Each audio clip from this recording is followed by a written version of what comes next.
up in the morning, the first thing I do is pray. After prayers, tidy up the bed, brush my teeth, and get what needs done. If I'm working, ready to come to work. If I'm working from home, have time to make breakfast. That will substantial breakfast for the family. Then get to work. Okay, so if I could trade places with any fictional character, that would be Mulan. She displays this strength that is usually not found in women. She displays this courage that is actually very admirable. So I'll trade places with Mulan.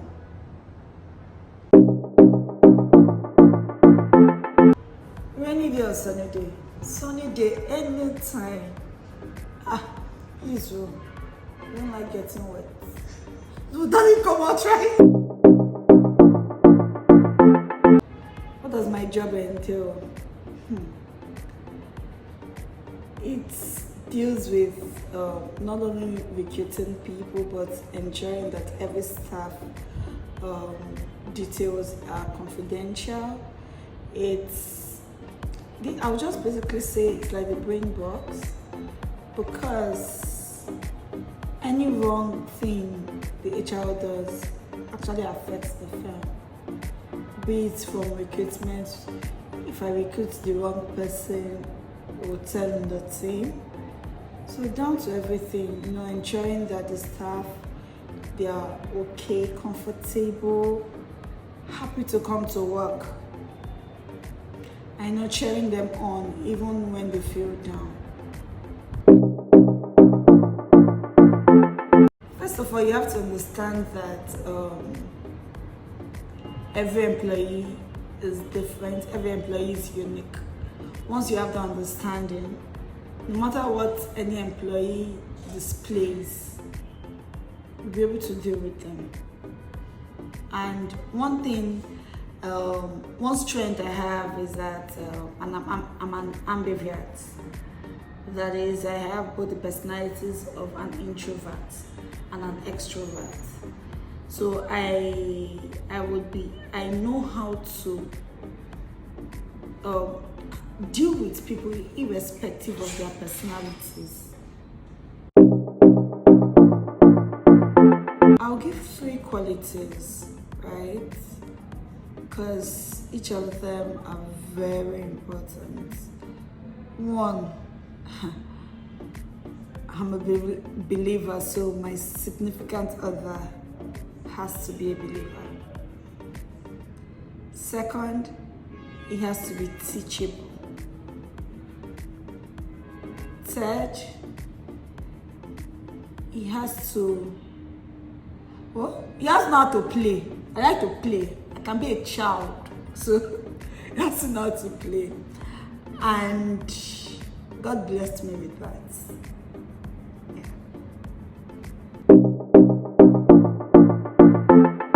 That's my favorite book. That'll be Redeeming Love by Francis Rivers.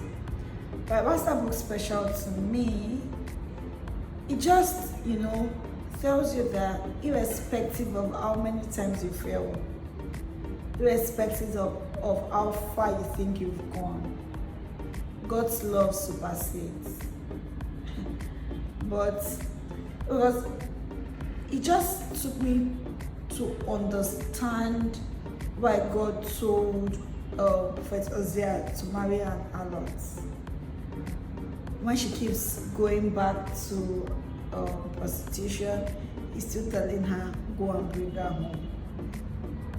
And it just, reminds me that irrespective of how many times I fall short of God's love, His love supersedes my sins. His love supersedes anything I will do wrong.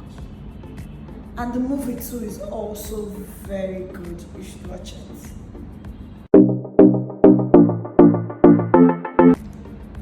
Best advice I've ever received. That would be that life is a training ground. So you meet ups, you meet downs, but your downs does not define who you will be. Work is part of life. You will meet ups, you will meet downs. It doesn't mean that you are not good enough.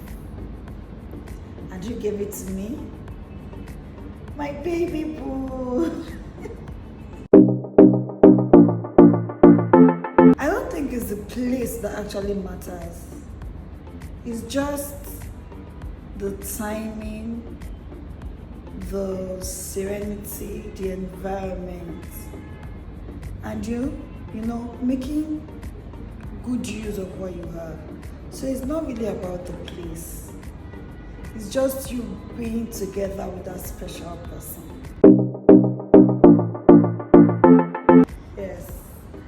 The most romantic gesture I've ever received was my last birthday. And I woke up and my husband said, no cooking for you today. You're not entering that kitchen. He did the dishes, got food from outside. In fact, the fact that he could call my family to come in without me knowing was sweet. And you know, just that quality time I spent with just my immediate family, like, it was very special for me, it was very romantic for me.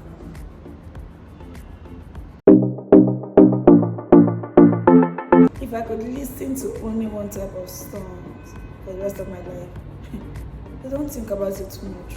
It's gospel songs. Why? Because they have a way of uplifting you. They have a way of speaking life to you, irrespective of whatever it is. So gospel songs are my go-to. In fact, that's the only thing you will see on my phone or any of my gadgets. My favorite childhood memory. It was something my dad did for me when I went to write my common entrance exam. And that thing has stayed with me. You know, we had gone for exam, common entrance. Usually I don't eat early in the morning, I'm not a breakfast person. So I said I was going to write the first paper and come out to eat, which he had asked them, and they said yes, we'll be allowed to come out to eat. But after the morning session, they did not open the gates for us to eat. I'm not eating. At this point, my eyes were turning and I was feeling so weak. You know, parents had crowded the gates. People that had attended to their children were just staying at the gate gisting instead of them to allow others to meet up with their children. Now it sounds funny and drastic, but it was just a father's love. Next thing I would see was my father was at the top of the gates, shouting my name from the top of a very high gate, you know, and throwing money down for me to get something to eat since they didn't open the gate. Now, why is that thing significant? There was no way for him to gain access. It's like the children of the Israelites at the Red Sea, see favor at their back, because hunger was dealing with me and God parting ways. So him climbing that gate and throwing money for me, even to other parents, you know, he sent a message. That was when the other parents cleared for people that have not attended to their children to do that. And it had taught me a lesson that irrespective of any situation you find yourself in, there will always be a way.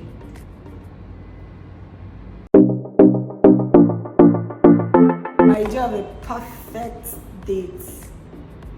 It will be anywhere with my baby and just the both of us, irrespective of what is happening around. Just spending time with him is more than enough.